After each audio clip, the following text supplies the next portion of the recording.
नमस्कार दोस्तों, आप सभी का स्वागत है हिंदी ज्ञान भंडार में।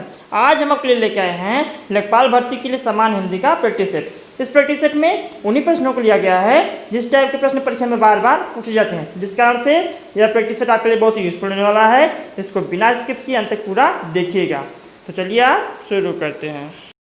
हाँ, तो पहला प्रश्न देखिए, कह रहा है हिंदी में वर्णों की संख्या कितनी है? Option A, B, C, D. बताइए कैसे हो, बताइए। देखिए, हम अपने हर वीडियो में कहते हैं आप अपना ऑप्शन खुद पढ़िए। जितना तेज आप ऑप्शन पढ़ेंगे उतना आपका अभ्यास होगा, वही आपको परीक्षा में मदद करेगा। ठीक है ना? हमारे ऑप्शन पढ़ने से आपका कुछ भला होने वाला नहीं है। बताइए, प्रश्न संख्या 1 का सही उत्तर जाएगा ऑप्शन ए। हिंदी में वर्णों की संख्या कितनी है? 52। ऑप्शन ए वाला सही हो जाएगा। चलिए अगला प्रश्न देखते हैं।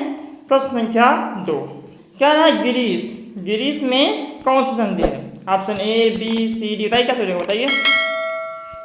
प्रश्न संख्या 2 का सही उत्तर जाएगा ऑप्शन ए। गिरीश में कौन संधि है? दीर्घ संधि है। चलिए अगला प्रश्न देखते हैं। प्रश्न संख्या 3 क्या रहा है? निम्नलिखित में से कौन सा गुणवाचक विशेषण है? Option A, B, C, D. बताइए कैसे हो जाएगा।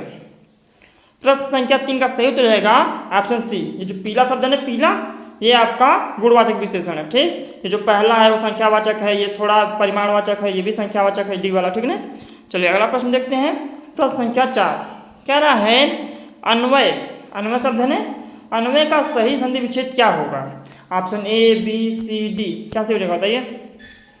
प्रश्न संख्या 4 का सही उत्तर जाएगा ऑप्शन डी। अन्वय का सही संधि विच्छेद क्या होता है? अनु प्लस अय। अनु में छोटा उ की मात्रा रहेगी। ठीक है ना? चलिए अगला प्रश्न देखते हैं। अगला प्रश्न कह रहा है कि निम्नलिखित में से कौन सा पुल्लिंग शब्द है? नीचे 4 ऑप्शन दिए गए हैं ना, उसमें एक शब्द पुल्लिंग है, वही आपको बताना है। बताइए option A, B, C, D. क्या सही हो जाएगा? प्रश्न संख्या 5 का सही उत्तर जाएगा ऑप्शन सी। ये जो कास्ट शब्द है ना, कास्ट, कास्ट आपका पुल्लिंग शब्द है और बाकी ये तीनों स्त्रीलिंग शब्द है। ठीक ना? चलिए अगला प्रश्न देखते हैं। प्रश्न संख्या 6 क्या रहा? निम्नलिखित में से किस शब्द की वर्तनी शुद्ध है? Option A, B, C, D. बताइए कैसे हो जाएगा। प्रश्न संख्या 6 का सही उत्तर जाएगा ऑप्शन ए, अहल्या। ठीक ना? अहल्या होता है, अहल्या को तारो प्रभु। ठीक ना? तो अहल्या शुद्ध वर्तनी है और बाकी ये तीनों अशुद्ध वर्तनी है। तो यदि आपको प्रैक्टिस सेट अच्छा लग रहा हो तो आप अभी से प्रैक्टिस सेट को लाइक कर दीजिए, और यदि आपने अभी तक चैनल को सब्सक्राइब नहीं किया है, चैनल को सब्सक्राइब भी कर दीजिए। ठीक है? चलिए अगला प्रश्न देखते हैं। प्रश्न संख्या 7 कह रहा है सामान्यतः जहाँ वाक्य की गति अंतिम रूप ले ले, विचार की तार एकदम टूट जाए, वहाँ किस विराम चिन्ह का प्रयोग होता है? Option A, B, C, D. क्या हो जाएगा, बताइए। जहाँ वाक्य की गति अंतिम रूप ले ले, मतलब उसके आगे कोई वाक्य ही नहीं रहे, जो वाक्य नहीं रहता वहाँ क्या लगाया जाता है? पूर्ण विराम लगाया जाता है ना, पूर्ण विराम। ऑप्शन बी वाला सही हो जाएगा। जो वाक्य की गति अंतिम रूप ले ले, अंतिम में हम पूर्ण विराम ही लगाते हैं ना। चलिए अगला प्रश्न देखते हैं। प्रश्न संख्या 8 क्या रहा? हिंदी व्याकरण में संज्ञा के मुख्यतः कितने भेद हैं? Option A, B, C, D. कैसे हो जाएगा, बताइए। प्रश्न संख्या 8 का सही उत्तर जाएगा ऑप्शन सी। हिंदी व्याकरण में मुख्यतः संज्ञा के 5 भेद हैं, लेकिन एक बात ध्यान देने वाली यहाँ पे है, जब ऑप्शन में 3 रहेगा ना, 3, तो आप 3 पर ही ट्रिक करेंगे, क्योंकि संज्ञा के मुख्यतः 3 भेद ही होते हैं। हमने संज्ञा वाले वीडियो में पूरा बताया है। जो आपके जातिवाचक संज्ञा है उसके अंदर आपके 2 संज्ञाएं आती हैं। कौन कौन सी आती हैं? एक आती है द्रव्यवाचक, एक आती है समूहवाचक। मुख्य रूप से संज्ञा के 3 ही भेद हैं, व्यक्तिवाचक, जातिवाचक और भाववाचक। चलिए अगला प्रश्न देखते हैं। प्रश्न संख्या 9 कह रहा है निम्नलिखित में से किस शब्द में जातिवाचक संज्ञा है? Option A, B, C, D. क्या सही हो जाएगा, बताइए। प्रश्न संख्या 9 का सही उत्तर रहेगा ऑप्शन बी। ये जो आपका जुलाहा शब्द है ना, जुलाहा, ये आपका जातिवाचक संज्ञा है। वाराणसी आपका व्यक्तिवाचक संज्ञा है, बुढ़ापा भाववाचक संज्ञा है और गिरोह आपका समूहवाचक संज्ञा। ठीक है ना? चलिए अगला प्रश्न देखते हैं। प्रश्न संख्या 10 कह रहा है निम्नलिखित में से कौन सा वाक्य अपूर्ण भूतकाल का है? Option A, B, C, D. क्या सही हो जाएगा, बताइए। प्रश्न संख्या 10 का सही उत्तर जाएगा ऑप्शन ए। जो आपका ऑप्शन ए है ना, सुरेश गीत गा रहा था, वो आपका अपूर्ण भूतकाल का है। अपूर्ण भूतकाल हमने बताया हुआ है ना अपने भूतकाल, जो काल वाला चैप्टर बनाया है, वीडियो बनाया है, उसमें हमने बताया था। अपूर्ण भूतकाल मतलब ऐसे वाक्य आपको देखने में मिले कि पता तो चले कि कार्य पास्ट में हो रहा था, लेकिन उसकी समाप्ति का बोध न हो। जैसे कह रहा ना, सुरेश गीत गा रहा था, ये तो पता हो गया कि सूरज गीत गा रहा था, लेकिन ये नहीं पता है कि अभी भी गा रहा है कि नहीं। ठीक है ना। ऐसे वाक्य अपूर्ण भूतकाल के, जहाँ कार्य के पूर्ण होने का हमें बोध नहीं होता है। अगला प्रश्न देखते हैं, प्रश्न संख्या 11। कह रहा है निम्नलिखित में से कौन सा स्त्रीलिंग शब्द है? Option A, B, C, D. कैसे हो जाएगा बताइए। प्रश्न संख्या 11 का सही उत्तर रहेगा ऑप्शन ए। ठीक है ना। ये आपका सभा है ना, सभा आपका स्त्रीलिंग शब्द है, सभा होती है। ठीक है ना, सभा की जाती है। चलिए अगला प्रश्न देखते हैं, प्रश्न संख्या 12। कह रहा है लता, लता शब्द का बहुवचन क्या होगा? Option A, B, C, D. कैसे हो जाएगा बताइए। प्रश्न संख्या 12 का सही उत्तर रहेगा ऑप्शन ए। लता का बहुवचन क्या होता है? लताएं। चलिए अगला प्रश्न देखते हैं, प्रश्न संख्या 13। कह रहा है वह भूख से बेचैन है। इस वाक्य में किस कारक का प्रयोग हुआ है? Option A, B, C, D. कैसे हो जाएगा बताइए। प्रश्न संख्या 13 का सही उत्तर रहेगा ऑप्शन बी। इसमें कौन सा कारक है? वह भूख से बेचैन है, करण कारक है ना, करण कारक। चलिए अगला प्रश्न देखते हैं, प्रश्न संख्या 14। कह रहा है प्रयोग के अनुसार हिंदी में सर्वनाम के कितने भेद हैं? Option A, B, C, D. कैसे हो जाएगा बताइए। प्रश्न संख्या 14 का सही उत्तर जाएगा ऑप्शन ए। कितने भेद हैं? 6 भेद हैं। चलिए अगला प्रश्न देखते हैं, प्रश्न संख्या 15। कह रहा है निम्नलिखित में से कौन सा निश्चयवाचक सर्वनाम है? Option A, B, C, D. कैसे हो जाएगा। प्रश्न संख्या 15 का सही उत्तर जाएगा ऑप्शन बी। ये जो आपका यह शब्द है ना, यह आपका निश्चयवाचक सर्वनाम होता है। ठीक है ना। हमने सर्वनाम वाले वीडियो में पूरा बताया था कि यह, वह, यह निश्चय, मतलब जहाँ पे आपको निश्चितता का बोध हो। जैसे मैंने कहा था यह सांप है, यह किताब है, तो यहाँ पे आपको निश्चितता का बोध हो रहा है ना, ऐसे शब्द आपके निश्चयवाचक सर्वनाम होते हैं। चलिए अगला प्रश्न देखते हैं, प्रश्न संख्या 16। कह रहा निम्नलिखित में से किस शब्द की वर्तनी अशुद्ध है? Option A, B, C, D. कैसे हो जाएगा। प्रश्न संख्या 16 का सही उत्तर जाएगा ऑप्शन डी। जो आपका भीष्म शब्द है ना, भीष्म, ये आपका अशुद्ध है। भीष्म में बड़ी की मात्रा रहती है, ऐसे लिखा जाता है भीष्म। ठीक है ना, बड़ी की मात्रा रहती है, और बाकी सब तीनों सही है। चलिए अगला प्रश्न देखते हैं, प्रश्न संख्या 17। कह रहा थोड़ा पानी में जो थोड़ा शब्द आया है वो किस प्रकार का विशेषण है?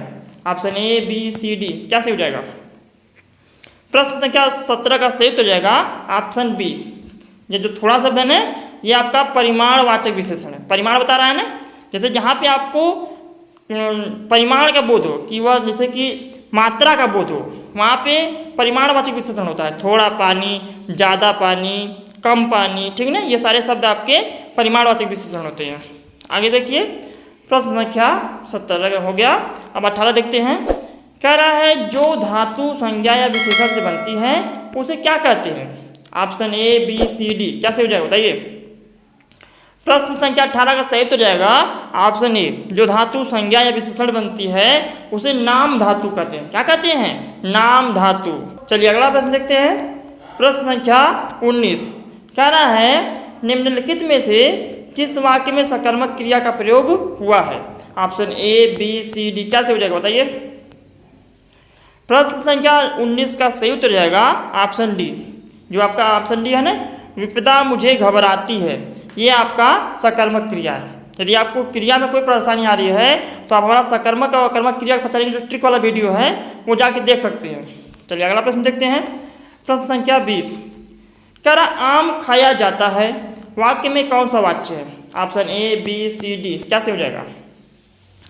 प्रश्न संख्या 20 का सही उत्तर जाएगा ऑप्शन बी।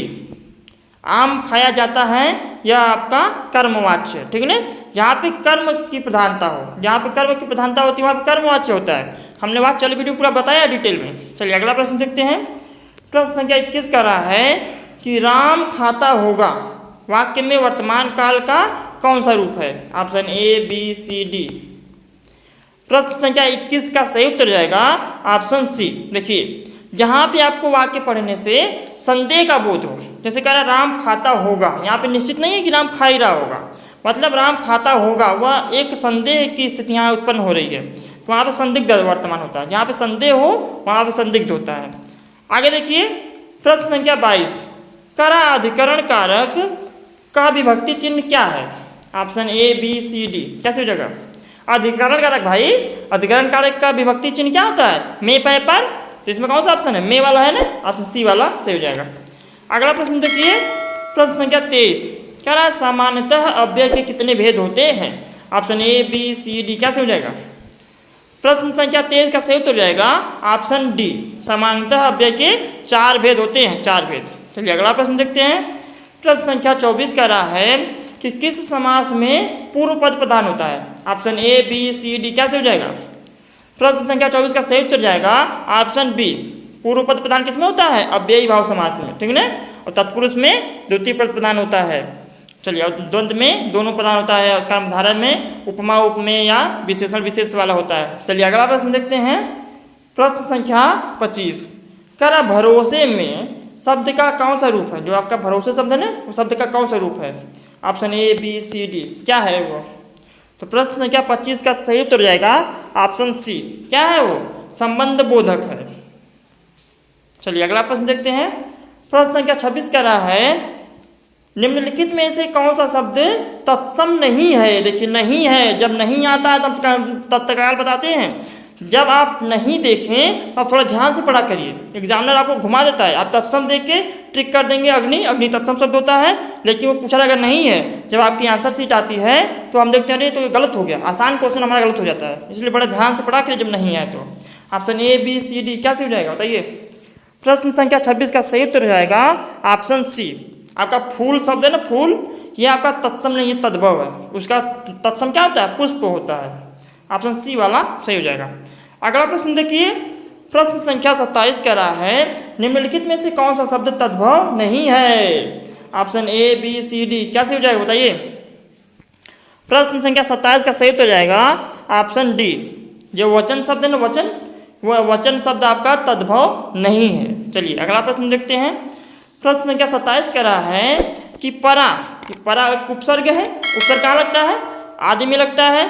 उपसर्ग का प्रयोग किस शब्द में नहीं किया गया है। Option A B C D बताइए कैसे हो जाएगा। प्रश्न संख्या 28 का सही उत्तर जाएगा ऑप्शन ए, जो आपका परिधि शब्द है ना, इसमें आपका परा उपसर्ग का प्रयोग नहीं हुआ है।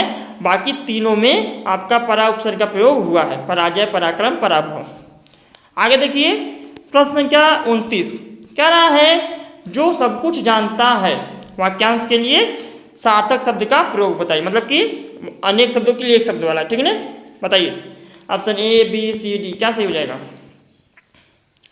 प्रश्न संख्या 29 का सही उत्तर जाएगा ऑप्शन ए, जो सब कुछ जानता है उसके लिए एक शब्द क्या होता है, सर्वज्ञ, जो सब कुछ जानता है, सब कुछ जानता है। अगला प्रश्न देखिए। प्रश्न संख्या 30 जो कि हमारा अंतिम प्रश्न है, उसके बाद आपको अपना प्रश्न मिलेगा। प्रश्न संख्या 30 कह रहा है कि दरबार किस भाषा का शब्द है। Option A B C D कैसे हो जाएगा। प्रश्न संख्या 30 का सही उत्तर जाएगा ऑप्शन बी, दरबार आपका फारसी शब्द है। कौन सा शब्द है, फारसी शब्द है। और एक प्रश्न है आपका जिसका उत्तर आपको कमेंट करके देना है। आपका प्रश्न है लंबोदर में कौन सा समास है। ऑप्शन बहुव्रीहि समास, अव्ययी भाव समास, तत्पुरुष समास, द्विगु समास। इसका उत्तर आपको कमेंट करके देना है। जिसका उत्तर सही होगा उसके कमेंट को हम पिन कर देंगे, सभी लोग देख सकते हैं। तो आई होप आपको वीडियो अच्छा लगा होगा। यदि वीडियो अच्छा लगा हो तो वीडियो को लाइक कर दें और अपने फ्रेंडों के साथ इसे शेयर भी कर दें, क्योंकि ज्ञान बांटने से ही ज्ञान बढ़ता है। और यदि आपको कोई प्रश्न पूछना हो हिंदी से, आप हमें कमेंट करके पूछ सकते हैं। हमारे सभी अपडेट को पाने के लिए हमारे चैनल को सब्सक्राइब करके बेल आइकन दबाना न भूलें। मिलते हैं अगले वीडियो में, तब तक के लिए धन्यवाद। Thanks for watching.